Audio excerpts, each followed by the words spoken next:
In this video, I'm going to show you how to use ICT concepts by LuxAlgo. So the first thing you have to do, you want to go to LuxAlgo's official website, and then you want to sign into your account or create one in the top right if you don't have one yet.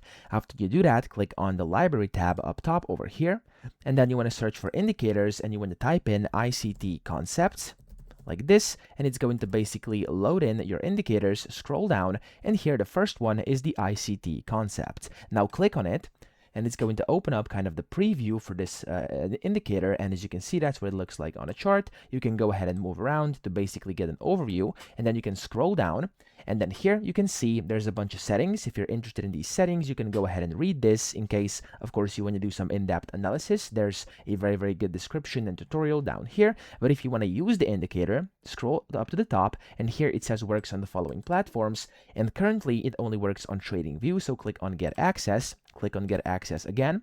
It's going to open up TradingView in a separate tab here, and you want to create an account on TradingView if you don't have it yet, but if you do, just log into your account if you're not logged in automatically, and then here you can basically see it on the chart again, what it looks like. You can read more about it down here, or you can just start using it by clicking Use on Chart right over here below the chart on the left. And when you do that, it's going to open up your chart here inside TradingView for this specific or desired symbol over here.